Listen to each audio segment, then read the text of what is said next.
toi nous mettons ces instants-ci. Peux-tu alors prendre la place, on fait sa grâce. Sois papa parmi nous ce soir.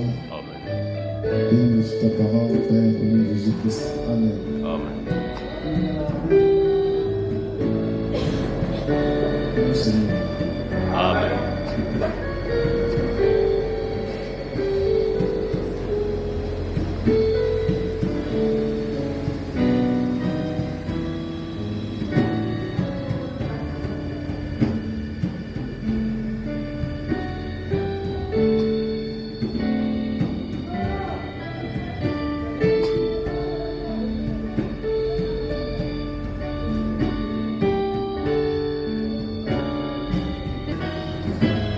Nous ne voulons pas, frères, que vous soyez dans l'ignorance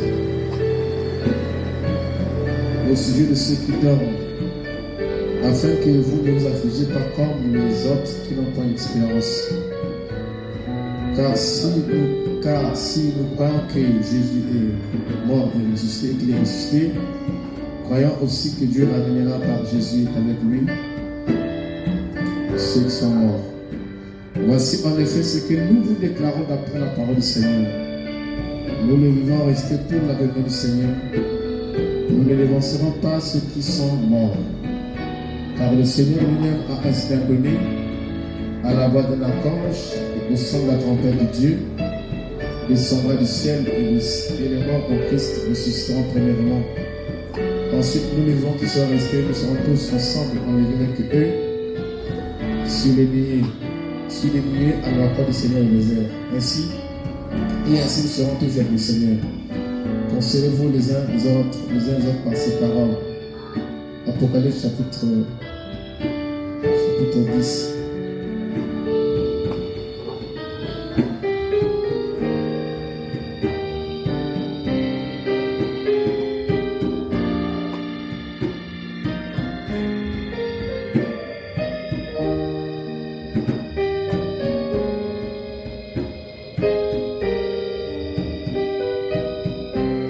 J'ai vu un autre ange puissant qui descend du ciel enveloppé d'une nuée. Au-dessus de sa tête était l'arc-en-ciel, et son visage était comme le soleil, et ses pieds comme des colonnes de feu. Il tenait dans sa main un petit livre ouvert. Il posa son pied droit sur la mer et son pied gauche sur la terre. Et il cria d'une voix forte comme rugit un lion. Quand il cria, le sept tonnerres fit entendre leur voix. Quand le sept tonnerres fait entendre leur voix, j'allais écrire. Et j'ai entendu une voix qui disait, celle-ci quand le sept tonnerres, et ne l'écrit pas. Il y en a encore Amos. Amos dans ce testament, Amos. Amos chapitre 3, le verset 7.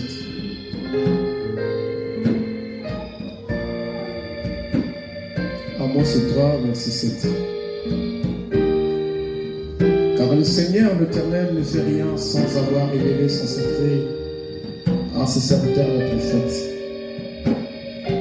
Le lion rugit, qui ne serait effrayé. Le Seigneur, l'Éternel, a parlé, qui ne prophétiserait. Et dans notre Père, notre Dieu, la parole vient d'être lue, nous savons que au Dieu Tout-Puissant, commencement était la parole, et la parole était avec Dieu, et la parole était Dieu. Seigneur, oh Père, entre tes mains, nous consacrons ces instants-ci à l'écoute de ta parole, Sainte de gloire. Lors de ton nom, excusez tout chacun de nos pères, manifeste ta grâce, ta puissance, ta présence, ton fait divin, ta gloire parmi nos pères. Car à qui irions-nous, c'est toi, Père éternel, qui a la parole de la vie. Sainte de gloire, je prie aussi pour ceux qui sont encore en chemin en route. Il est écrit, les pas de juste sont emmenés par toi, Seigneur. Ainsi, ordonne les pas de tes enfants. Donne-nous une réunion d'ancienne mode à l'instar apostolique. Amen. Une réunion plein feu de gloire. Amen. Que cela soit ainsi au nom de Jésus-Christ. Amen. Pour vous asseoir.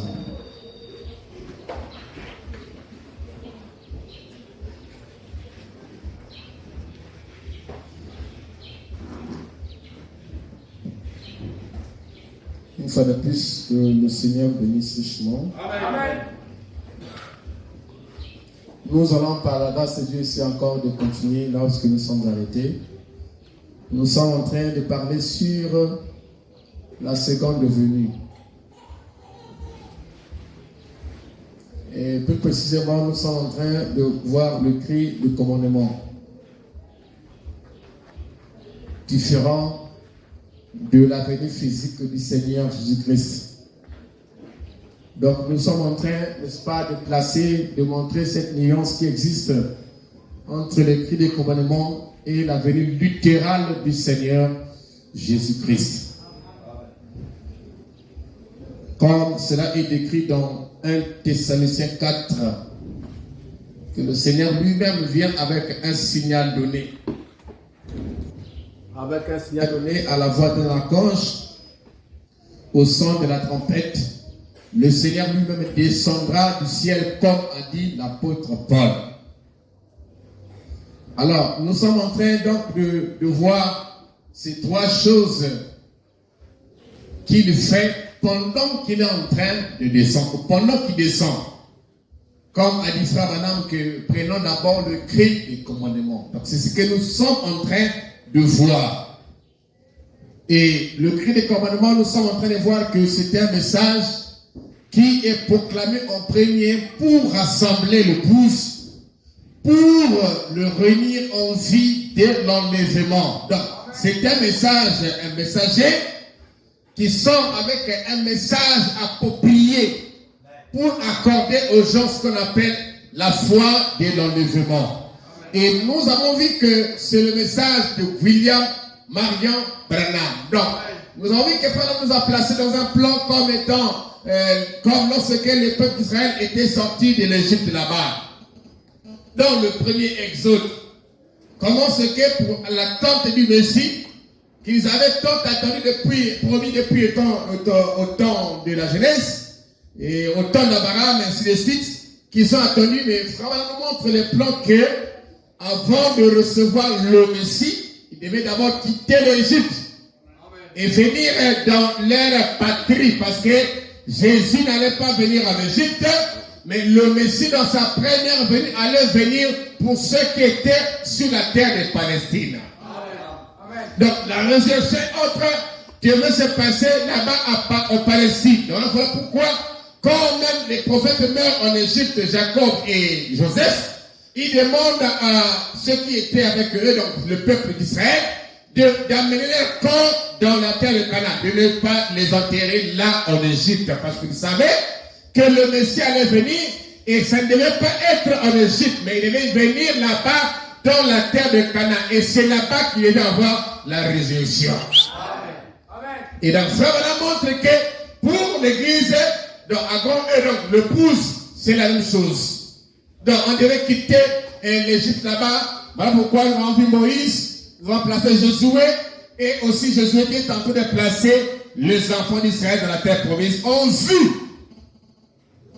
de la venue du Seigneur. Mais pour nous, en vue de la seconde venue du Seigneur. Donc pour montrer que la venue du Seigneur ne pouvait pas se faire sans que l'épouse arrive dans l'art de l'adoption, qu'on appelle le placement. Amen, amen. Qu'on appelle aussi la pleine maturité, qu'on appelle aussi le temps de la moisson.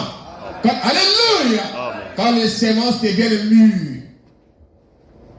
Amen. Donc, c'est ce temps-là qui précède la venue physique du Seigneur. Donc, il fallait que l'épouse arrive d'abord à ce niveau-là avant que Jésus lui-même ne puisse apparaître. Voilà pourquoi il envoie d'abord le cri de commandement, qui était un moyen de faire arriver son propre peuple, de le préparer pour la venue physique du Seigneur. Donc, nous allons essayer un peu de rentrer encore et de continuer dans notre leçon. Ici, là, aussi, la statue de l'homme parfait. Prêcher les 14, 10e 62, la statue d'un homme parfait. Prêcher le 14, 10e 62, le paragraphe 233, il dit, maintenant, s'il vous plaît, que sur ces bandes, l'on sache, et partout, que je n'enseigne pas ceci comme une doctrine, ce que je vais dire maintenant, il faudrait parler du zodiaque, ok? Mais, je vais simplement vous montrer avec l'aide de Dieu ce que c'est vraiment. Et que la première Bible de Dieu, la première Bible que Dieu a écrite, c'était les zodiaques dans le ciel. Vous allez voir ça dans Genèse chapitre 1, verset 14. Amen. Où Dieu dit que j'ai placé les luminaires au pluriel. Parce qu'il y a plusieurs luminaires. Il y a le soleil, il y a la lune, il y a les étoiles. Dieu dit, et puis dans l'autre verset là-bas, il va dire que non, j'ai placé deux gros luminaires. Là-bas, il parlera donc du soleil et de la lune. Donc, dans Genèse 1, 14, il parle donc du zodiaque. Il parle des étoiles, donc des astres, n'est-ce pas, qui étaient des éléments qui s'étaient détachés du soleil. Donc, qui étaient là, qu'on appelle les étoiles, les astres. Donc, c'était la première Bible de Dieu. Amen. Et Dieu dit là-bas qu'il avait placé ça pour marquer les temps et les époques et les années. Amen. Voilà pourquoi Job, pour connaître le temps dans lequel il vivait, il devait regarder les signes zodiacales, qui était la première Bible de Dieu. Comme Paul dit, la nature ne vous enseigne-t-elle, pardon, la première Bible de Dieu, c'était la nature qu'il devait contempler. Amen. Qu'il devait alors contempler. Et donc, ces zodiaques montrent que le premier signe dans ces signes zodiacales, c'était, n'est-ce pas, la Vierge. Parce que là, ça devait marquer le temps du commencement de la venue du Messie et aussi la fin de la venue du Messie ou de la seconde venue du Seigneur. Donc, il montre qu'il ne place pas ça comme une doctrine. Parce qu'il savait qu'on n'est plus dans le temps où on doit regarder aux zodiaques pour enseigner les gens. C'est vrai que les mages même qui sont allés recevoir le Messie à sa naissance, et bien, comme c'était des astronautes, ils ont regardé les temps par rapport aux signes zodiacales. Voilà pourquoi ils ont observé les étoiles, ils ont compris que par rapport à telle étoile et telle position, le Messie devait être sous la terre. Et c'est par les signes zodiacales que les mages ont pu retrouver, ont pu connu que le Messie est né, et ils ont pu retrouver là-bas, là où il était. Voilà, parce que c'est des astronautes. Amen. Et frère nous montre que je ne prends pas ça pour enseigner ici une doctrine. Donc, je ne fais pas de ça un enseignement. Amen. Parce que c'est la vieille Bible. La deuxième, c'est la pyramide. Auquel Enoch avait décrit la marche de l'église jusqu'à la chambre du roi et aussi le messager qui devait introduire les gens pour aller vers le roi. Tout ça, peut-être nous allons voir ça dans peut-être Dieu vous peut-être dimanche ou le mercredi. Alors, donc, on dit que je n'enseigne pas ça comme étant une doctrine et tout ça, donc, dans lesquels il mentionne plus dans ses dires, comme le livre dans toutes les brochures. On voit qu'il mentionne plus l'âge de, comment on appelle ça, l'âge de la Vierge, donc qui symbolisait, parce qu'il y avait des signes, donc ces écoles avaient des signes qui avaient une Vierge. Vous comprenez ça? Et ça symbolisait donc Marie par qui Jésus allait venir. Et vous avez remarqué autre chose qu'on parle, c'est les poissons croisés, qui étaient, n'est-ce pas, l'autre signe sur lequel que Frère Madame fait mention, parce qu'il y en avait beaucoup. Mais Frère Madame a fait que dans chaque brochure, il en a fait que mention de cela, donc le poisson croisé, et qui est là du concert, et puis il parle là du lion, qui était donc la fin. Donc il montre l'alpha, la naissance de Christ, première venue, il montre le lion, le retour du Seigneur. Et il montre les poissons croisés comme étant là dans lequel nous vivons. Amen. Amen. C'est comme ça que Frère dit. Voilà pourquoi il dit que je ne fais pas de ça un enseignement. Voilà pourquoi, moi, quand je l'enseigne, je m'arrête là où Branham a dit. Amen. Le reste, là, c'est pas mon histoire. Parce que la première Bible, nous en avons la Bible, la Bible parfaite, c'est la Bible en feuille. Donc, ça montre que quand il montre ça, en fait, il montre comment c'est que les plans dans chaque Bible devaient s'accomplir. Avec le premier signe zodiacal, le dernier signe zodiacal, donc le lion, la Vierge et le lion, et il montre la pyramide qui commence par la foi, ça finit avec la paix des fêtes, comme ça il montre le livre. Et il montre notre Bible à nous, donc la jeunesse, et puis la fin, c'est l'Apocalypse. Donc c'est comme ça qu'il montre la Bible des intellectuels, qu'il appelle ça la Bible en feuille, pour permettre aux personnes de lire, n'est-ce pas? Il appelle ça pour les gens intelligents. Pour nous aujourd'hui, quoi. Amen. Merci beaucoup.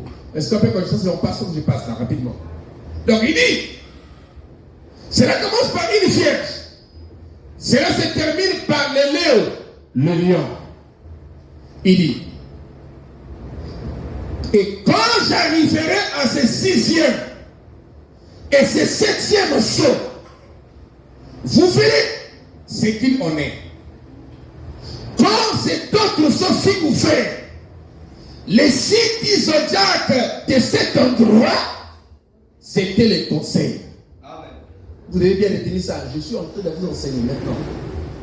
Amen. Parce que moi je crois que le chemin de tabernacle ne peut jamais être dans la confusion. Amen. Il a dit quoi? Le premier signe, quand cet autre saut s'ouvre, le 7e, amen. Il dit le premier signe, il dit, qui apparaît, il dit quoi? Le premier signe, c'était les conseils. Amen. Est-ce que je peux répéter? Amen. Si vous suivez mon tableau, je suis en train de montrer les choses, les mêmes choses dans beaucoup de volumes. Les Amen. Mêmes choses. Amen. Donc là, je prends un autre volume. Oui. Toujours sur le 7e saut. Amen. Vous voyez ça? On a quitté la volée de... Je vous ai montré qu'il fallait qu'Israël arrive là-bas. Jésus est rentré en scène. Et Jésus était le titre même de frère Branham lors de l'ouverture de la parole. C'est un volume. Il veut placer les peuples en Canaan avant la venue du Messie. Maintenant là, je vous montre ça dans le site de local par rapport au 7e saut. Amen. Où nous sommes? Qu'est-ce qu'il veut se faire? Donc, il dit, je répète, cela commence par une vierge. Cela se termine par le lion. Les léons. Quand j'arriverai à ce 6e virgule et ce 7e saut, vous verrez ce qu'il en est. Quand cet autre saut fut ouvert, les signes zodiacales de cet endroit, c'était le conseil. Le poisson entrecroisé. Il dit, c'est là du conseil dans lequel nous vivons maintenant. Amen. Alléluia. Est-ce que vous retenez ça? Il dit, c'est révélé. Il dit, et la chose suivante, amen. Que le saut, pas le saut, donc le 7e. Amen. La chose suivante, ça veut dire la 2e. Amen. La 2e. La première, c'est qu'il révèle là du conseil. Il dit là dans lequel nous vivons maintenant. Ok? Là, les conteneurs nous vivons maintenant. C'est révélé. Et la chose suivante, que le saut, une fois brisé, a révélé, c'est le léo. Le lion. Ça fait combien? Des choses. Amen. Combien de choses? La première chose qu'il nous refait, il dit c'est le clash du conseil dans lequel nous vivons. Et la chose suivante qu'il va révéler, c'est le lion. Le lion qu'on appelle la seconde venue du Seigneur. Amen. Mais regardez, tout ça, notre temps, comme dit Frère Branham, que le Malachie des chapitre 4 vient au moment de la seconde venue. Or, par rapport au signe zodiacal, la seconde venue a pour l'emblème que le lion. Maintenant, regardez comment ce que Frère Branham est en train de répartir ça. Alléluia. Puisque vous avez la première venue, c'est par une vierge.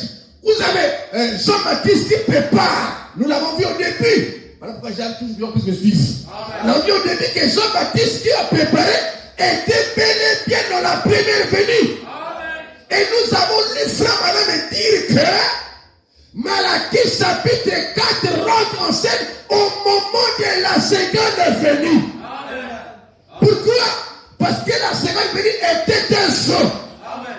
Maintenant, le saut de la seconde venue, c'était un son était lié avec les léons d'après les signes zodiacales. Maintenant, la nuance que Phamara montre ici, c'est ce que nous allons essayer de voir toujours dans le 7e saut. Amen. Donc, il montre qu'il a révélé la vie conseil. 2. Il montre que la chose suivante, que le saut, il ne soit brisé, a révélé, c'est le léon. Le lion, 2 points. La seconde venue de Christ. Amen. Amen. Il vient, premièrement, premier saut plutôt, par la Vierge. Il vient aussi comme le lion. Le lion. Amen. Amen. On acclame le Seigneur. Rapidement, je peux les jalons. Le Fils de Dieu manifesté, prêché le 18, 5e mois 60. Le Fils de Dieu manifesté, prêché le 18, 5e mois 60, au paragraphe 49, par ici. Bon, dans la Bible, nous vivons dans le dernier jour. Au sommet de la pyramide. Au sommet de la pyramide. Au sommet de la pyramide. Donc, au haut de la pyramide. Alléluia. Il dit, point et virgule, il dit, les poissons croisés. C'est où? Au haut de la pyramide. Amen. Nous vivons au haut de la pyramide. Il dit, les poissons croisés. De l'âge du conseil. C'est la même chose qu'il a dit là. Amen. Dans le zodiaque, il dit autour de la venue de Léo. Est-ce que quelqu'un entend ce que j'ai dit? Hein, pour le faire, si quelqu'un est comprend, excusez-moi, moi je dois enseigner l'église. Je dois aller comme ça. Amen. C'est purement doctrinal la semaine venue. Donc, il dit la même chose qu'il a dit dans la brochure, la statue de l'homme parfait. Il montre que le concert, c'est là dans lequel nous vivons. Ici, il montre que nous vivons autour de l'art de concert. Il dit l'art de Léo. Amen. Parce que notre temps, même notre son, c'est le 7e. Amen. Et le 7e son, c'est le son de sa seconde venue. Amen. Et l'emblème de la seconde venue dans le zodiaque, c'est le lion. Alléluia. Voilà pourquoi même dans l'Apocalypse chapitre 10, qu'on vient de lire, quand l'ange puissant descend, il a un petit livre dans sa main. Amen. Il pose son pied droit sur la mer et la gauche sur la terre. Il crie comme rougit un lion. Amen. Alléluia. Est-ce que vous savez que Dieu n'est pas un lion? Amen. Mais Dieu a les caractéristiques d'un lion. Amen. Hein? Est-ce que vous comprenez ça? Amen. Donc il prend tout ça pour se symboliser. Donc il dit, quand il cria comme un lion. Et quand il cria, les 7 tonnerres ont fait entendre leur voix. Amen. Et je dis que j'allais écrire. Oh, regardez que Dieu a rougi. Comme un lion. Alléluia. Pendant que le 7 tonnerres, quand il crie comme un lion, les 7 tonnerres fait entendre leur voix. Oh, nous savons que les 7 tonnerres, c'est méchant et c'est leur. Nous savons que les 7 tonnerres, c'est le message de William Marie Branham. Alléluia. Voilà pourquoi on s'est dit, Dieu ne fait rien sans avoir révélé son secret à ses serviteurs, les prophètes. Et en notre temps, tous les secrets de la Bible devaient être révélés par un prophète. Parce que Dieu a dit à Abraham au temps de Sodome et Gomorrhe, cacherai Abraham ce qu'il me fait. Il dit non, je ne peux pas cacher à Abraham ce que je dois faire. Parce qu'Abraham est un héritier. Or, il est dit que ce qui était au temps de Sodome reviendra pareillement au jour du Fils de l'homme. Alléluia. Dieu ne pouvait rien cacher aux élus. C'est pourquoi il a ouvert tous les mystères pour préparer l'épouse pour en vie du départ. Donc Amos dit que Dieu ne fait rien sans avoir révélé son secret à ses serviteurs les prophètes. Alors il dit, le lion a rougi. Qui ne serait effrayé? Le Seigneur l'Éternel a parlé, qui ne prophétiserait? Donc quand Dieu rougit, le rougissement n'est que sur sa voix. Et sa voix vient au travers des prophètes. Alléluia. Votre frère Branham a prêché un sermon intitulé un prophète qui rougit. Qui connaît ce là? On acclame le Seigneur. Donc tous les mystères de la parole devaient être révélés au moment où Christ, la milieu de gloire, devait descendre avec la parole révélée et les donner entre les mains des prophètes. Parce qu'avant Sinaï, quand Moïse est monté là-bas, quand Dieu parlait, c'était le tonnerre. Et le peuple supportait en tout d'écouter les tonnerres. Ils étaient effrayés. Ils avaient peur. Est-ce que vous comprenez ça? Alléluia. Amen. Ils voulaient la douce voix. Ils avaient peur des tonnerres. Alors, qu'est-ce que Dieu a dit?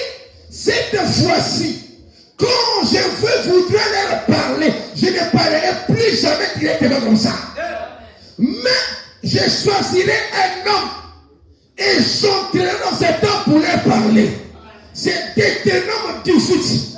Dieu établit une loi. Voilà pourquoi dans Malachie 4, il est dit au début, souvenez-vous de la loi de la loi de Moïse auquel j'ai prescrit à Horeb des préceptes et les commandements. Il dit, je vous enverrai et les prophètes. Pourquoi il dit, souvenez-vous? Parce que c'est là-bas que Dieu avait établi la loi comme étant telle. Je ne vous parlerai plus directement.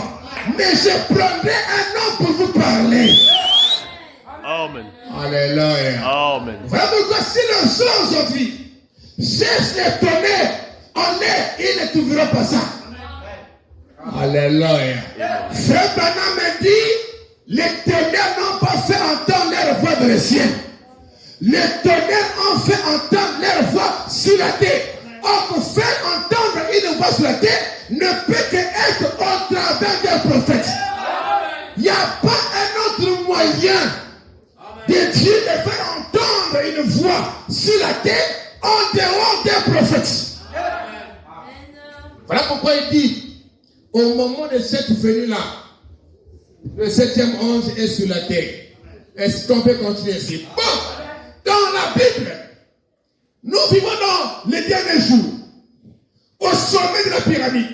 Il dit, les poissons croisés de l'âne du concert dans les zodiaques, au temps de la venue de Léo, le lion. Il dit, la pierre des fêtes, la pierre des fêtes. Amen.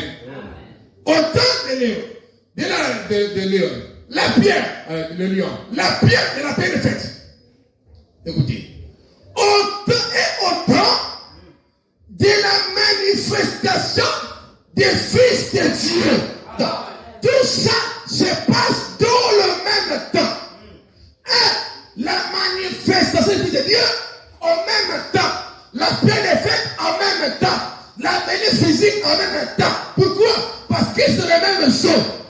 Voilà pourquoi vous allez voir des citations de Frère Branham où il dit que cette dernière trompette sonnait au moment où le 7e ange était en train de donner son message.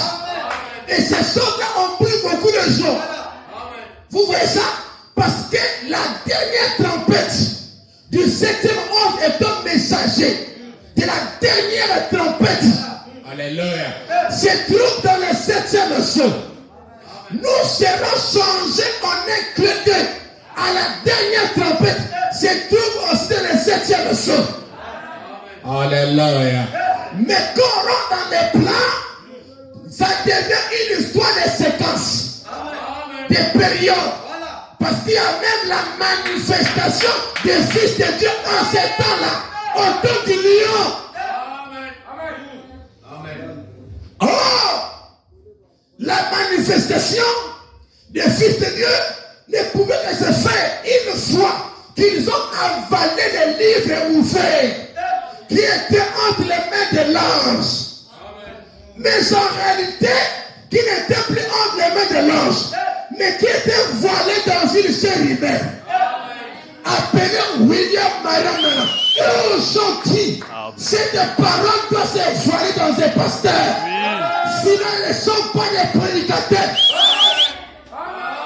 Merci. Alléluia. Amen. Je me sens bien. Amen. Voilà pourquoi, avant qu'il aille sur la montagne, quand il va acheter le cabinet, il est en train de prier, et bien une épée est tombée entre ses mains. Et la voix l'a dit, c'est l'épée du roi. Pas l'épée du roi, mais c'est l'épée du roi. Donc, l'épée qui appartient au roi. Waouh. Et quand tu continues, dit, c'est la parole de Dieu. Donc, l'épée du roi, c'est la parole de Dieu. Et qu'est-ce que la parole de Dieu? La parole de Dieu, c'est Dieu lui-même. Donc, ce que Frère Branham reçoit dans ses mains, c'est la parole de Dieu, appelée le troisième époux, pour manifester la sémence épouse. Vous voyez pourquoi il dit que c'est que le cri des commandements, c'est un message qui est donné en premier, manifestant l'épouse. Alléluia. Dans la phase de Josué. Alléluia. Parce que là-bas au désert, il y avait un mélange de gens. Et les Corées et Gaton. Mais pour entrer au plateau de Canaan, il fallait faire recours à la prédestination. Alléluia. Vraiment, quand Frère Branham me dit que ce ne sont pas vos prières, ni vos jeûnes et autres qui vous donnent accès de vous asseoir sur le trône. Mais il est question de la prédestination. Parce qu'aujourd'hui, quand le livre est ouvert, quand le livre est envoyé, Dieu appelle les élus. Comme quand Frère Branham me dit, Dieu lui a dit que le troisième poule appellera des poissons gras. Ça ne va pas tirer n'importe qui. Alléluia. Ce n'est plus le temps comme l'évangile qui attire les coquillages. Ça, c'est l'évangélisation. Mais le troisième poule n'attire pas les pieds. Le troisième poule, c'est un message qui n'attire que les élus, les prédestinés. Amen. Je me sens bien. Donc, c'est le temps de la pleine fête. C'est le temps du néo, de la pleine fête. Et au temps de la manifestation des fils de Dieu dans la Bible. C'est en ce même moment-là que le Fils de Dieu devait être manifesté. Amen. Et vous voyez où nous en sommes? Nous sommes exactement au temps de la fin. Donc, tous ces éléments-là, c'est tout dans le 7e sceau. Voilà pourquoi le 7e sceau, c'est le mystère des mystères. Alléluia. Le 7e sceau, c'est le chant de l'achèvement. Alléluia. C'est que Dieu a commencé depuis les âges, s'achève dans le 7e sceau. Atteint sa perfection dans le 7e sceau. Nous connaissons partie, nous prêchons partie, mais quand ce qui est parfait viendra, ce qui est parfait va disparaître. Amen. Et ce qui est parfait, voilà me dit, c'est la parole interprétée dans sa propriété. Et la parole bien interprétée, c'est la lumière de gloire qui la porte. C'est le temps de la perfection. C'est le temps où la tête est dans la parole vient s'unir au corps que nous sommes. Amen. C'est le temps où la pyramide doit être coiffée. Alléluia. Je me sens bien. Et quand on baptise la pyramide, il n'a pas mis la pierre de fête. Il a placé une pyramide taillée, mais qui n'a même pas la pierre de fête. Mais vous savez que la pyramide était le type de l'homme lui-même. Maintenant, posez-vous la question, est-ce qu'un homme dans sa pyramide n'avait pas la tête? Il avait la tête. C'est même ça qu'il a enlevé. Alléluia. Frère Branham me dit que la pyramide est une Bible. Et les plans de Dieu dans chaque âge, je sais que l'homme devait la Bible. Et l'homme était la Bible. Sinon, il ne partait pas au ciel. Il est écrit, le ciel consiste en la parole de Dieu. Et Enoch était Dieu l'avait au loin. Dieu est en lui. Mais il a représenté comment est-ce que les gens vont rejeter la peine de fête. Et ils l'ont rejeté. Quand Jésus est venu, notre père de fête, excusez-moi, ça chauffe un peu ici. Notre père de fête, il a été rejeté. Il a été rejeté. Il a été rejeté. Voilà pourquoi il est écrit que la pierre que ceux qui bâtissaient ont rejeté est devenue la principale de l'angle.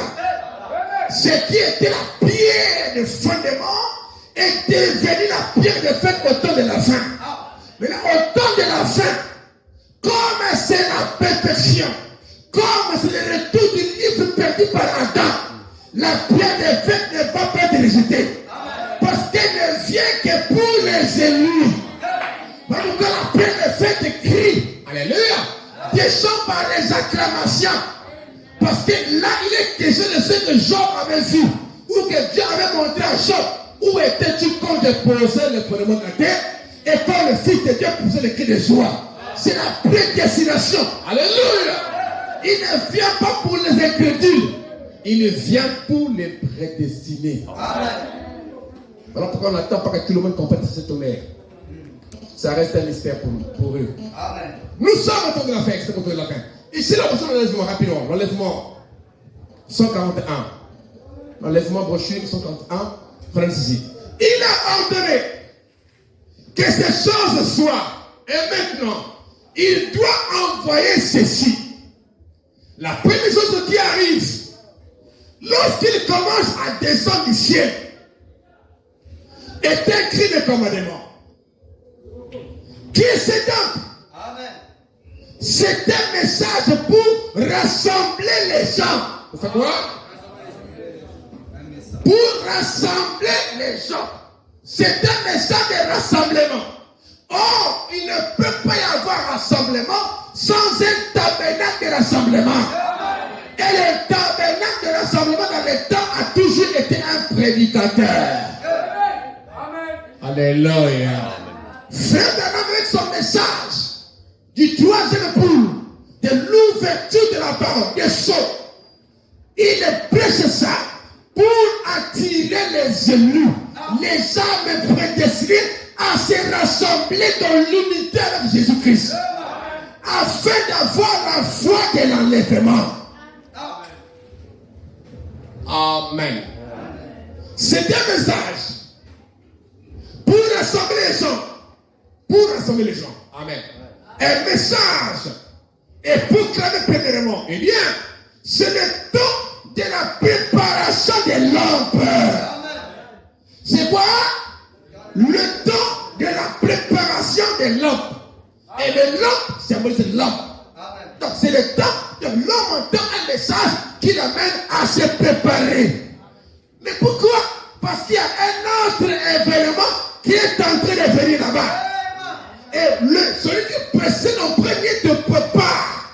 Tu reçois une chose qui te prépare en vue de cet événement qui est en train de venir. Le retour physique du Seigneur Jésus-Christ et la rencontre dans les airs. Amen. Amen. Comme nous l'avons vu, que lors de sa seconde venue, il ne mettra pas que sur la terre. Il va s'arrêter dans les airs. Mais dans les actes qui sont en prison, il est dit, le 7e jour ramène Christ sur la terre. Amen. Et nous avons compris c'est quoi? Puisque au moment de cette venue-là, le 7e ange est sur la terre. Ça parle de la nuit. Mais un de ces 4, le retour du Seigneur, la rencontre se fera dans les airs. Amen. Il n'y aura pas des appareils photographiques pour photographier ça. Parce que là, les incrédules n'auront pas ça. Ils ne verront pas ça. Amen. Donc la nuit, les gens de science l'ont filmé. Ils ont même vu ça. Est-ce que vous comprenez ça? Hein? Alors que nous, quand lui viendra dans son corps physique, nous le verrons tel qu'il est. Et nous aurons un corps semblable à son corps glorifié. C'est ce qui enseigne Paul. Amen. Amen. Voilà. Apprenons très rapidement encore. Je gagne avec le temps. Je dirai le temps là. Les citernes crévassées. Les citernes crévassées. Prêchez les 23, 35. Les citernes crévassées. Là, il parle d'Amos. Hein, d'Amos. Je vais seulement couper ça. Vous pouvez lire le paragraphe 18. Je pense que c'est comment on appelle 19. Là-bas, il parle du lion qui rougit, tout ça, et puis des choses que 19 ici. Donc, vous pouvez prendre les 19 et 18 là-bas à la maison pour lire. Moi, j'ai souvent pris votre 4. Il parle d'Amos. Amos qu'on vient de lire. Amen. Amen. Le paragraphe 19, il dit. Il a dit. Et puis Dieu a parlé. Qui ne prophétiserait? Et je pense, la situation actuelle fait face à ces défis. Dieu a parlé, voyez-vous, et nous voyons l'écriture sur la muraille. Il est donc très facile de prophétiser et de voir que nous sommes au temps de la fin. Et nous voyons Dieu dans chaque section des dénominations. Amen. Du catholicisme, en passant par toutes les églises protestantes. Amen. Les bouddhistes et tout de l'Inde. Et que sais-je encore? Il appelle son peuple à se rassembler. Amos 3. Hein? C'est Dieu qui appelle qui passe partout et qui appelle son peuple à se rassembler. Amen. Ah. Alléluia. Je me sens bien. Amen. Il appelle tout le monde. Sortez du de mon peuple. Amen. Il appelle tous les élus. Le temps que nous sommes là, ce n'est pas dire que non. Les élus sont partout. Les élus se rassemblent dans le message de Frère Branham aujourd'hui. Il faut avoir à une longueur de l'église. Parce qu'il fallait que la disposition change. Maintenant, nous parlons là. Les élus se rassemblent dans le message de l'heure. Amen. Amen. Amen. Amen. Et Dieu est dans le message de l'heure. Amen. Comme je l'avais dit la dimanche mercredi, il n'y a personne qui a quitté l'Égypte sans suivre Moïse. Amen. Personne. Alléluia. Tout le monde a quitté l'Égypte, on dû suivre Moïse. Ceux qui n'ont pas suivi Moïse sont restés là-bas. Donc il n'y a personne qui peut dire que moi j'ai quitté le monde sans le message de Frère Branham. C'est là mon sens. Amen. Voilà, je vous dis ce qui est vrai. Juste. Mais la parole le montre. Amen. Voilà pourquoi tout le monde, vous ne trouverez pas un croyant en dehors du message. Amen. En dehors du message, c'est demandé seulement. C'est seulement demandé. Regardez seulement, mais c'est seulement que demandé. Vous n'aurez pas parce que. Mais tu n'as pas suivi Moïse, c'est qui? Tu ne peux pas quitter l'Égypte. Pour quitter l'Égypte, il faut croire à Moïse. Et suivre Moïse. C'est lui qui t'amène à sortir. Et notre Moïse aujourd'hui, c'est Bouillard Marobana, c'est le message de l'heure qui a la capacité de prendre l'Égypte et d'amener dans le maître de Canaan. Dans la pleine promesse. Et la belle promesse pour nous aujourd'hui, c'est le Fils de Dieu manifesté. On a accompli Marc 16, on a accompli machin, on coupe les malades, tout. Mais la pleine promesse pour nous, le point culminant, le final, c'est le Fils de Dieu manifesté. Amen. La nature soupire. Oui. Elle attend avec un grand désir la manifestation du Fils de Dieu. Tout ça, c'est tout dans l'art du lion, en fait de lire. Dans l'art de la seconde heure, venue. Amen. Il appelle son peuple à se rassembler. Il les rassemble. Il les rassemble. Dieu les rassemble. Pourquoi? Parce que Dieu ne fait rien sans avoir révélé son secret à ses serviteurs, les prophètes. Et Dieu a révélé son secret aujourd'hui à William Branham. Et Dieu aujourd'hui est en train d'appeler tous les élus, quel que soit le niveau où ils se trouvent. Voilà pourquoi nous avons des frères ici dans le tabernacle qui ont été des Mounza, des machins, des maïkaris, même des magiciens qui Dieu a appelés aujourd'hui par le message de notre temps et qui sont devenus des bons frères, des bonnes sœurs. Pourquoi? Parce que la trompette a sonné. C'est un temps de rassemblement. C'est le cri des commandements. Alléluia! Et quand le lion rougit, on a dit que le lion n'est pas si fort que tous les animaux de la forêt. Il dit, moi j'ai chassé le lion.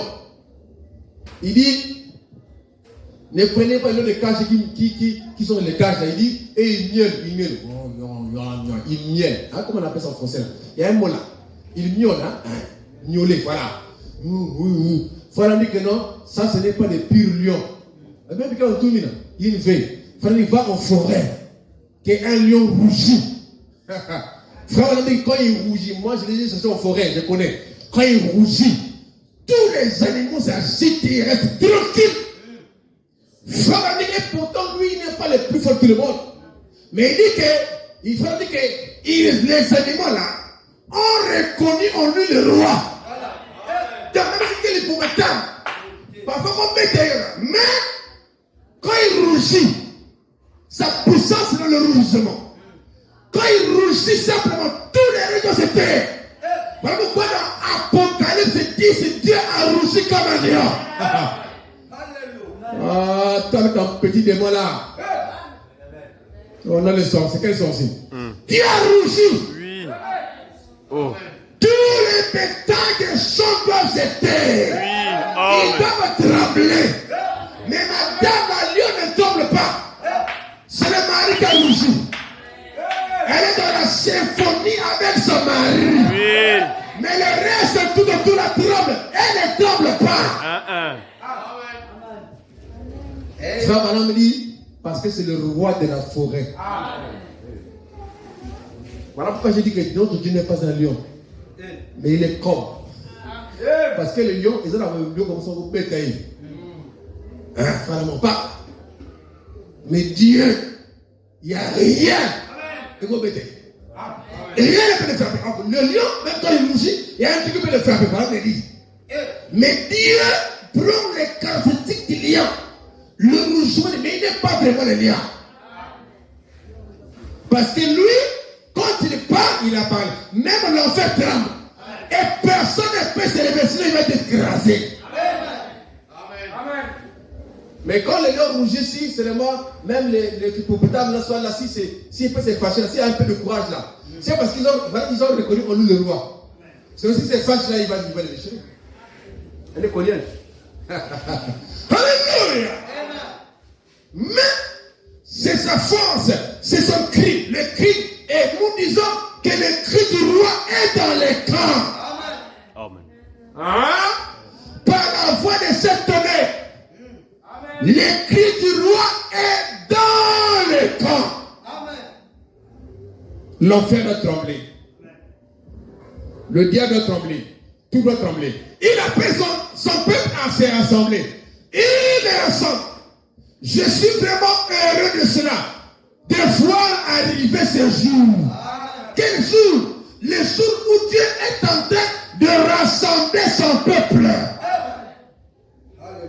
On vit d'une chose. Parce que quand on rassemble les gens, nous le montrent, on va voir. Toi, tu as un meeting là-bas. Et on essaie un peu de rassembler les gens parce qu'il y a un meeting qui va se passer. Amen.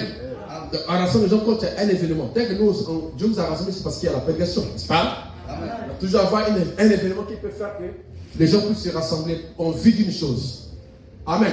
Bon, rencontrons telle place là parce que vous avez sorti une réunion sur une chose. Donc on vit d'une chose toujours. Mais on ne se rassemble pas comme ça sans avoir un but du rassemblement. Amen. Donc le but de ce rassemblement, c'est le retour du Seigneur. C'est l'enlèvement. C'est ça que Dieu donne le cri de commandement pour nous rassembler en vue de l'enlèvement. Bon, allons-y, je finis, je crois. Hein. Les événements modernes rendus clairs par la prophétie. Les événements modernes, comme il y en a beaucoup, quand il y en a 2 ou 3, les événements modernes rendus clairs par la prophétie. Prêcher le 6, 12e mois 65. Les événements modernes rendus clairs par la prophétie. Prêcher le 6, 12e mois 65 au paragraphe 56. Le prophète dit ici. Nous ne vivons pas dans l'âge des pentecôtistes. L'âge pentecôtiste, c'est l'âge de Laodicée. Ok? Amen. Nous ne vivons pas dans l'âge pentecôtiste. Nous vivons dans un autre âge. Voyez-vous? Nous ne vivons pas dans l'âge méthodiste. Nous vivons dans un autre âge. Nous vivons ici en haut. Ici où? En haut. Comme dans le société, il a dit que nous sommes en haut, non? Là, du concert, machin, en haut. En haut de la pyramide là-bas. Non. La statue de l'homme parfait. Nous vivons ici en haut. Dans l'âge de l'épouse. Dans où? Dans l'âge de l'épouse. Et si vous prenez l'âge de l'épouse, c'est que l'âge du rassemblement de l'épouse.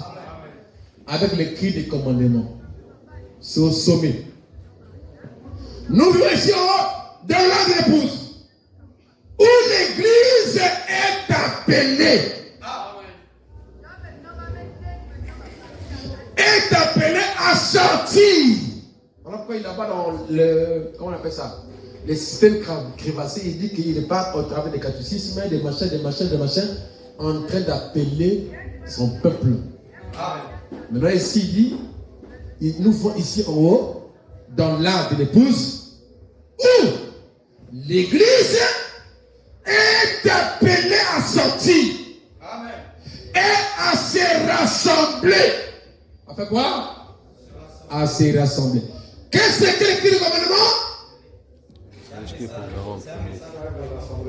Voilà. C'est un message manifesté de pouce. Il dit encore, c'est un message de rassemblement. Parce que c'est rassemble dans l'union invisible de la vie. Alléluia. Nous venons dans l'épouse là. Dans l'épouse où l'église est appelée à se rassembler en vue de l'enlèvement.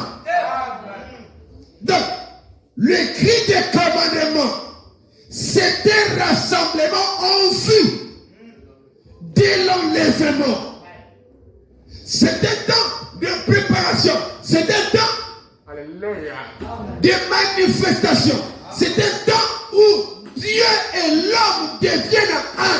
C'est un temps où l'homme est coiffé par la pierre de fête, qui n'est autre que la nuée de gloire. Alléluia. Le message de l'heure qui vient chapeauter l'église, l'épouse, en vue de l'enlèvement. C'est l'âge dans lequel nous vivons maintenant. Franchement, à mon âme la vie, c'est ce que c'est l'exacte vérité. Franchement, à mon âme la vie, c'est ce qu'est l'exacte vérité. Donc, c'est un temps où l'épouse doit se rassembler. Je suis ici. Amen. L'adoption, rapidement. L'adoption, prêchez les 22, 5 mois 60. L'adoption, 5 mois 60, il dit, le paragraphe 33. L'adoption, 5 mois 60, 1960, paragraphe 33, il dit, la troisième a été écrite sur du papier. La Bible, pour ce monde très intelligent, très intellectuel, quand je vais le dire, amen, qui allait venir. La troisième ligne. Amen. Amen. Maintenant, Dieu a parcouru les âges. Et nous sommes maintenant à celui qui Léo, le lion. Nous sommes au moment où la pyramide va être coiffée. Nous sommes dans l'âge d'Iléo. Nous sommes au moment où la pyramide va être coiffée. Mais la pyramide est coiffée par la pierre de fête. Et la pierre de fête, c'est ce qui est venu en 63. la pierre de feu qui coiffe la pyramide, c'est le message du rassemblement. C'est le cri des commandements. Alléluia. Mais, Frère Branham place ça dans l'âge du léon. Dans l'âge du lion. Il dit le moment de la manifestation de l'épouse. Il dit le moment où la pyramide est coiffée. Vous vous souvenez, j'avais dit ça ici la fois dernière, où Frère priait que la pyramide de notre vie soit coiffée. Vous vous souvenez de ça? J'ai lu ça ici. Amen. Oui, il a prié que la pyramide, parce que la pyramide qui va être coiffée, ce n'est pas celle-là.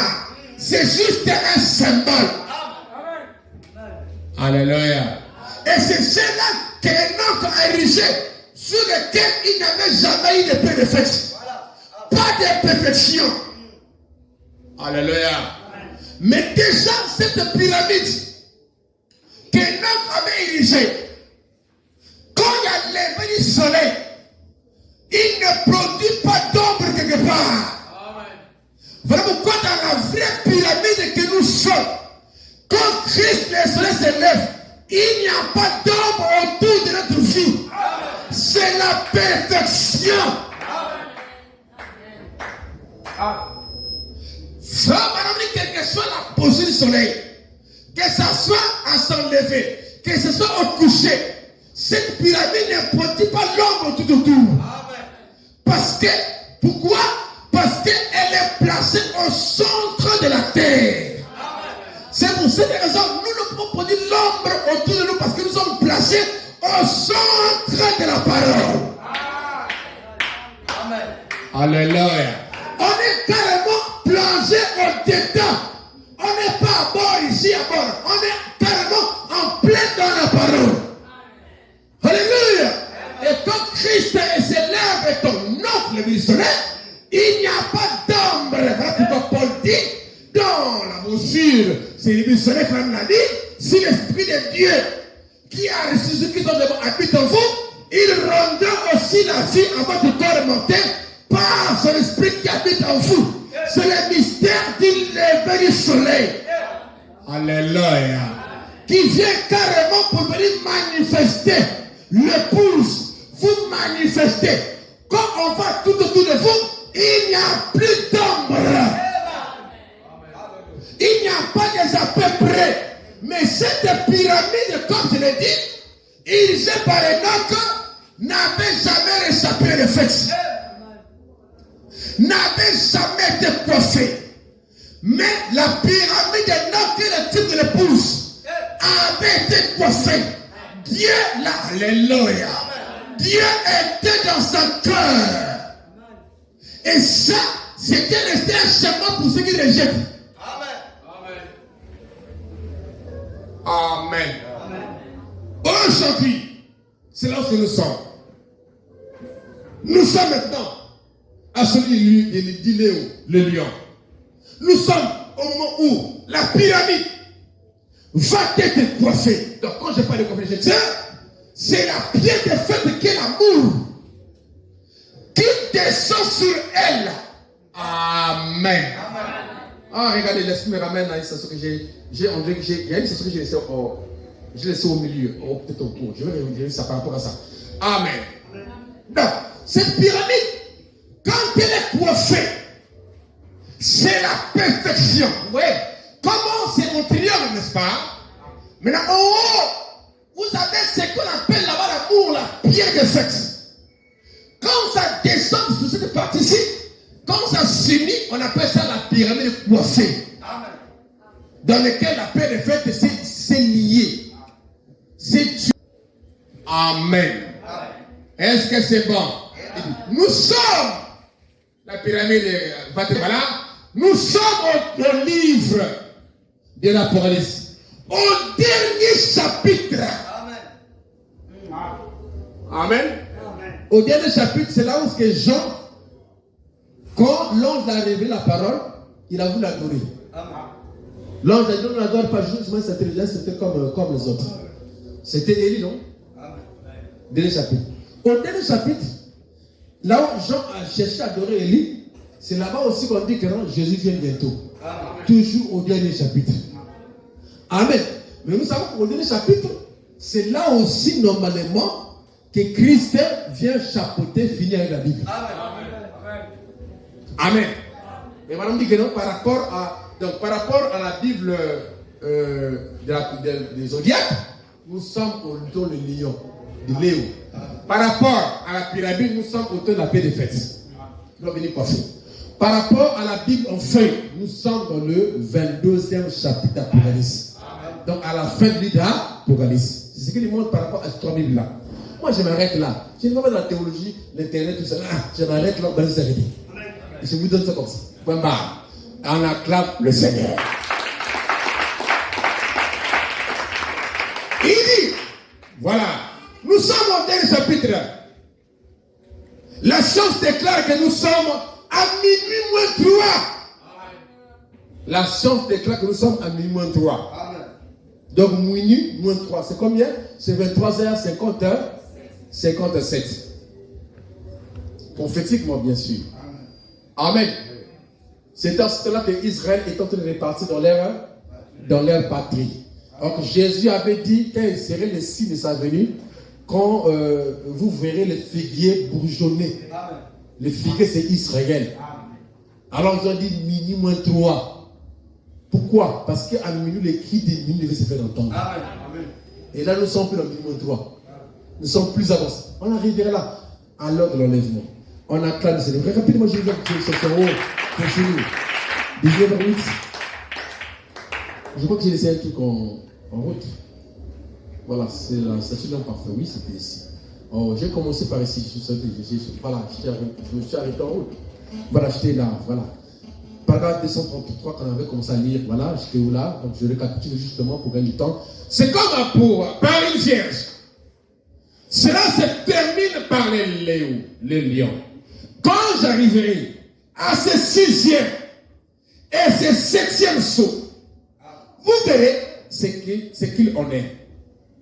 Quand cet autre saut fut ouvert, le signe du zodiaque de cet endroit, c'était le conseil.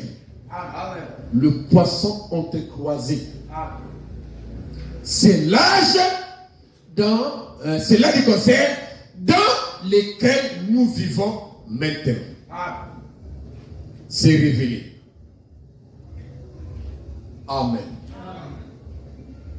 C'est révélé. C'est révélé. Ah, regardez, c'est... Non, donc j'ai lu ça, c'est moi qui avais...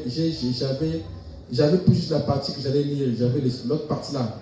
Je vais lire ça le dimanche. C'est le même paragraphe, je crois. Je n'avais pas pris ça, à cause du temps, parce que j'avais tout ça à lire là, je me suis dit, ouais, c'est comme ça. J'avais tout lu. Voilà. C'est l'autre partie, parce que parfois j'ai repris les stations pour éviter les... je vais lire ça, je vais continuer ça comment dirais-je, le dimanche, Dieu voulant. Ouais, cette partie-là, je vais arriver avec le confort de la paix des fêtes, avant que je sois le dimanche. Voilà, parce que là, je vois, oui, les zodiacs, voilà, c'était le concert, de toute façon, oui. C'est ça, je vais lire ça le dimanche, que Dieu bénisse. Je vais continuer avec ça le dimanche, je vais mettre là, parce que j'avais pris ça à cause de... C'était trop long, j'ai voulu couper ça pour éviter un peu de... Pour juste parler des zodiacs et tout ça. Mais après, là, dans l'application, le Saint-Esprit m'a ramené dans l'autre partie là-bas. Je vais prendre ça, je vais lire ça le dimanche. Que le Seigneur bénisse, merci beaucoup. Shalom. On peut se mettre debout. C'était ça. Là-bas, il continue, il parle de les vertus, quoi. Les vertus, hein, c'est deux pierres, hein. C'est deux pierres, non? À la fois, l'ajout de cire, machin, je sais, voilà. C'est ce qu'il parle là. Et puis, il parle jusqu'à la profondeur de la paix des fêtes. C'est des choses que vous connaissez même. Mais on va lire cette dimanche, Dieu voulant. Amen. Hein, à la fois, l'ajout de cire, l'ajout là, jusqu'à la perfection. Et les profades de la paix des fêtes. Merci beaucoup. Le nom de Jésus est si doux que des âmes n'écoutent. Ils nous appellent au rendez-vous. Précieux nom de Jésus. Jésus béni soit. Je fais qu'il y a 4. Waouh. Mais j'ai dit beaucoup de choses.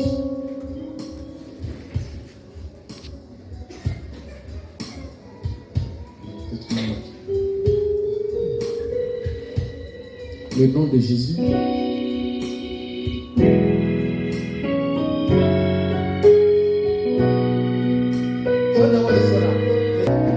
Au nom de Jésus, merci. Ouais, des âmes nous appelle au rendez-vous.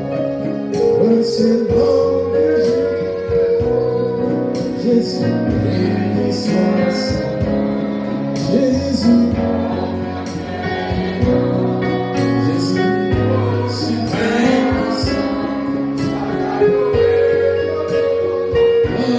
Jésus, Jésus, Jésus, oui, sois adoré. Oh Jésus, béni soit Jésus.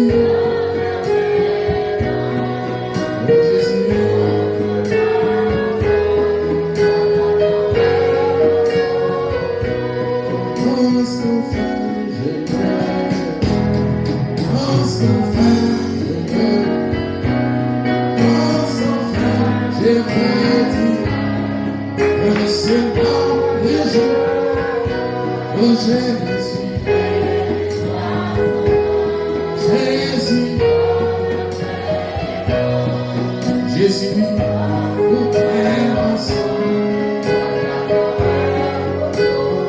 Oh Jésus, béni soit Jésus, Jésus, suprême ensemble. J'aime ces moments de chant, il met son temps de chant.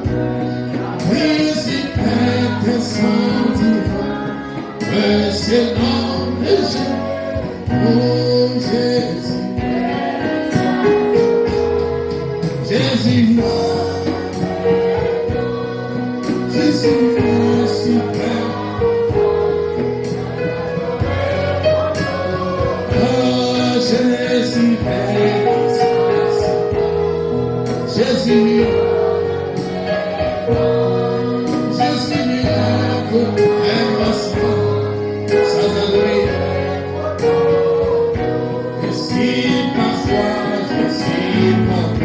si dans le pain, je suis comme sans nom et sans ma réveillé, c'est le nom de Jésus, oh Jésus, béni soit sa nom, oh merveille, Jésus, suprême ensemble, oh Jésus, béni soit sa nom. Jésus, oh Jésus, c'est pas ensemble, sans adorer, oh Jésus, béni soit sa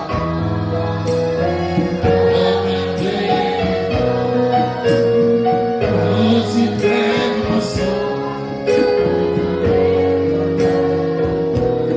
si parfois je suis si dans le temps, je suis tombé, sans contre son m'a révélé, c'est le nom de Jésus, oh Jésus, béni soit sa nom, Jésus, oh Jésus, elle me sauve, ça s'adorer pour tout, oh Jésus, béni soit sa nom. Jésus, merveilleux nom, Jésus, si près de son salut. Béni soit sa nom, oh merveilleux nom, oh si près de son. Lorsqu'enfin je me vais, lorsqu'enfin alors sans fin je les dirai, c'est dans le Jésus. Oh Jésus. Jésus, oh Jésus, suprême ensemble. Sans adorer. Après ça, les mettre notre joie. Prions le Seigneur.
Oui, Seigneur, te sommes infiniment reconnaissants pour ta grâce, ta parole, Seigneur.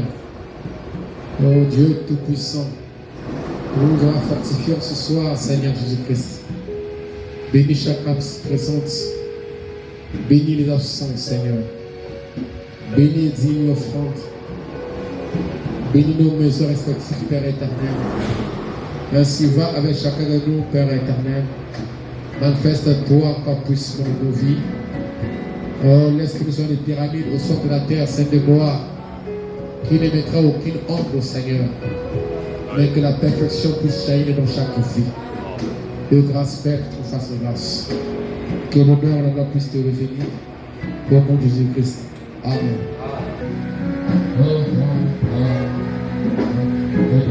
Combien va être prêt pour elle dans votre prière, si vous êtes dans la prière, je vois à la maison.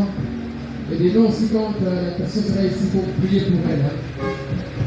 Dans vos maisons, conseil, dans vos prières, c'est prier. Priez pour votre soeur.